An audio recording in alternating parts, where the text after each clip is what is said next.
Dalam rangka menyerap aspirasi dan lebih maksimalkan pelayanan kesehatan terhadap masyarakat, UPTD Puskesmas Rawat Inap Bayah gelar acara Forum Konsultasi Publik tahun 2025, bertempat di lantai 2 Aula Gedung Puskesmas Bayah, di Desa Bayah Barat, Kecamatan Bayah, Kabupaten Lebak, Provinsi Banten, Selasa, tanggal 30 September tahun 2025. Hadir dalam acara ini, Camat Bayah Dadan Juanda S.Sos MA, Kepala Puskesmas Rawat Inap Bayah yang juga selaku Wakil Ketua ID Cabang Lebak Dr. Erwan Susanto, mewakili Kapolsek Bayah Bribka Sutardi, mewakili dan Ramil 0315 Bayah Pelda Imam Muslim, Kepala Desa Sawarna Iwa Sungkawa SPD, PJ Kepala Desa Darmasari M. Soleh, Ibu-ibu Kepala Desa, Sekdes Darmasari Lina, para bidan, perawat juga ibu-ibu penggerak TPPKK dan TP Posyandu dan para tamu undangan lainnya.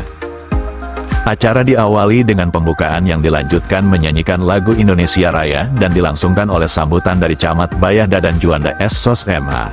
Dalam sambutannya, Camat Bayah Dadan Juanda berharap agar pelayanan Puskesmas Bayah semakin ditingkatkan, agar tidak ada lagi kesalahpahaman dari pihak pasien. Kalau ada yang sakit dalam kondisi emergensi, ia minta agar diprioritaskan dan jangan terlalu administratif. Karena yang namanya kesehatan ini Bapak Ibu, ini adalah salah satu isu yang paling seksi karena terkait dengan pelayanan dasar. Jadi kalau dalam pelayanan dasar itu ada pendidikan, kalau di PM itu kan Human Development Index itu ada 3 indikator. 1, pendidikan, 2, kesehatan, 3, daya beli. Yang tiga-tiganya ini salah satu faktor yang paling strategis itu adalah sehat. Karena biar sehat bisa jadi duit, punya duit bisa sekolah. Kalau tidak sehat repot. Maka pertama yang bisa kita dapat dan itu adalah kesehatan. Dan kesehatan alat tubuhnya apa? Kesehatan itu alat tubuhnya usia harapan hidup. Jadi kalau misalkan di Suren yang tadinya rata-rata usianya 90-100 tahun lalu meninggal, misalkan itu artinya kan kalau kita sebelum malam berbagai asapnya, berbagai asap. Sekarang misalkan itu rata-rata hidupnya cuma 70 tahun, 60 tahun, itu jadi pertanyaan. Sebenarnya apa? Ada usia harapan hidup yang menurun, berkurang. Kenapa bisa seperti itu? Bisa saja mungkin tadi akses terhadap pelayanan kesehatan yang masih sulit. Contoh misalkan ada puskesmas sudah ditanggung, ya. Karena memang beberapa kecamatan, beberapa desa di Kabupaten Bengkulu ada seperti itu. Kalau di banyak, alhamdulillah aman Pak. Ada kejadian, pernah ada kasus yang berbeda. Yang melahirkan penyakit lanjut jarang ya, dan ada ya, termasuk ada yang terkenanya terjun ada saya misalnya kemana gitu, ada yang bukan alhamdulillah apa saya dari tapi ketika pelayanan dasarnya tidak terus terpenuhi. Nah kembali tadi untuk kesehatan itu Pak. Selain tadi aksesibilitas terhadap pelayanan kesehatan, banyak faktor yang lainnya. Tenaga medis yang profesional, terus kemudian peralatan medis yang memadai. Karena tidak semua kasus bisa ditangani di puskesmas, di klinik pertama yang di proses pertama.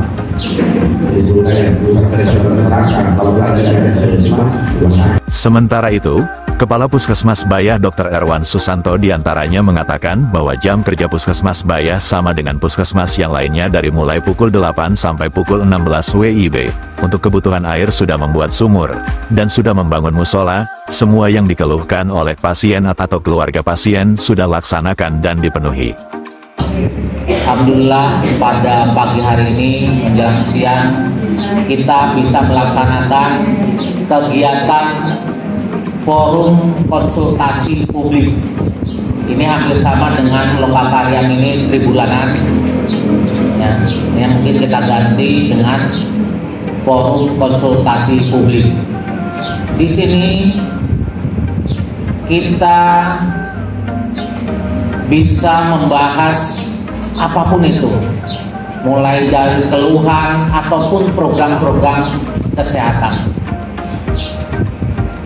Hari ini saya akan sampaikan kepada Bapak Ibu sekalian bahwa saya ada 7 yang akan saya sampaikan supaya nanti kita bersama-sama untuk melaksanakan kegiatan ini atau dalam pelaksananya bisa kita bekerja sama. Ya, jadi saling mengingatkan.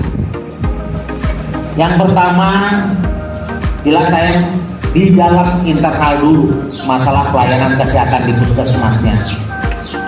Kami mungkin mengingatkan sekali lagi, puskesmas Bayah atau puskesmas lainnya itu sama jam kerjanya, ya, jam 8 sampai jam 2 siang karena kita sampai hari Sabtu. Kalau ada yang mungkin di Kacamata, di desa sampai hari Jumat gitu ya. Nah kan tandanya sampai jam 4 sore seperti itu. Jadi tapi untuk pendaftaran tolong diingatkan supaya tidak sampai salah, nanti dikira kok jam segini udah tutup, bukan ya. Pendaftaran itu jam 8 sampai jam 12. Kenapa jam 12? Bagaimana kalau pasiennya masih banyak di jam 12? Kan ini harus diselesaikan maksimalnya sampai jam 2 sudah selesai dilayani. Yang dirawat jalan ya. Kalau dirawat inap persalinan itu 24 jam. Supaya jangan sampai salah. Enggak, ini katanya kok nggak ada. Enggak, insya Allah ada yang jaga. Jadwal piket selalu ada. Nah itu seperti itu. Jadi kami alhamdulillah ya, mungkin Bapak Ibu mungkin bisa cek ya, saya menerapkan disiplin ini memang susah Pak, tapi harus kita laksanakan supaya bahwa kita emang jam 8 sudah dilayani dan sudah siap pelayanan ya. Boleh ya, mungkin kalau sudah biasa mungkin Bapak Ibu sudah melihat sendiri supaya jangan sampai salah itu ya Bapak Ibu sekalian. Terus kami pun pernah mungkin didorong katanya air sering kosong. Alhamdulillah kami sudah membuat sumur ya, juga sudah membuat untuk saluran air, tapi tinggal kalau tolnya belum dipasang, tapi sudah boleh nanti kalau itu benar nggak dokter ini tolong dicek. Dalam acara tersebut, Kepala Desa Sawarna Iwa Sungkawa SPD mengapresiasi Puskesmas Rawat Inap Bayah yang menurutnya mengalami peningkatan dalam melakukan pelayanan kesehatan terhadap masyarakat. Itu kita tinggal bawa saja hasilnya. Atau misalkan masyarakat ketika terjadi udah, jangan misalkan nanya sana dan sini, udah bawa langsung ke puskesmas aja. Urusan kami di belakang. Kalau saya perintahkan demikian. Jadi kalau ibu bapak mau dibilangin dari di rumah ya, atau nanti di kebun, kapat urat, enggak sebulanannya misalkan dia udah bawa ke puskesmas Bayah. Sampaikan warga masyarakat di sana dan saya praktikal langsung bisa telepon Pak. Biasanya saya telepon Pak dokter langsung ya. Jadi nggak ada ya. Kemudian tadi disinggung masalah pelayanan, betul. Jangankan di puskesmas ya, di desa pun sama. Ya sapa senyum itu harus ada. Nggak bisa kita itu melayani. Ya kita orang publik ya, orang ya saat ini saya 2 tahun lebih kayaknya masih abdi negara ya. Bahwa kita harus melayani kalau saya 24 jam ya. Kita 24 jam melayani karena tugas saya ya. Nah itu yang pertama itu sapa senyum itu pasti haruslah hasilnya. Sekalipun misalkan apa yang diinginkan oleh masyarakat itu tidak ada atau tidak ada di situ ya. Paling tidak kita memberikan jawaban yang melalui istilahnya supaya dia senang hati. Tapi alhamdulillah saya datang ke puskesmas, ke ayah Pak, lu cambrut. Gak mau cambrut, saya bilang dicomot pasti ya. Ya ada semua baik ya. Jujur aja saya sering nginep di sini. Saya pernah nginep Pak di sini. Saya melayani masyarakat sampai nginep, tahu jana, terus saya paling bau ya. Karena pada saat itu saya bawa orang yang mau melahirkan. Jam 1 saya tanya Ibu Bidan, Bu, Pak Kades nanti juga kalau udah melahirkan Pak Kades dibangunin. Ya. Jam 2 ditanya, lebih baik itu. Yang merendah ada namanya Kades bawel-bawel itu. Apa ya? Karena kita takut ada trouble ya. Kalau ada trouble kita akan ambil tindakan ini. Bu Bidan ini harus dibawa kemana kita? Ya. Sampai jam 4 saya Pak Kades sudah keluar, selamat aman baru saya pulang.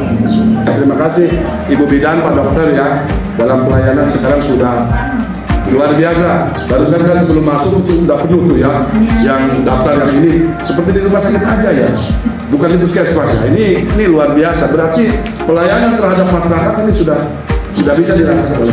Yang penting awas kalau ulah cemberut ya.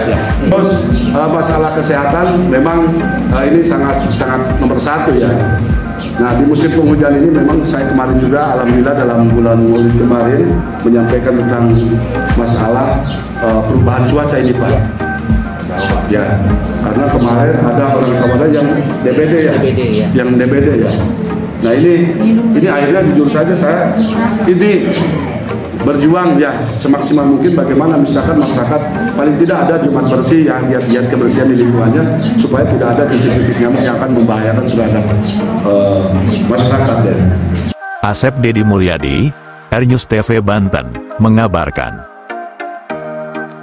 Demikian informasi kali ini, nantikan berita selanjutnya hanya di YouTube R-News. Don't forget to like, share, comment, and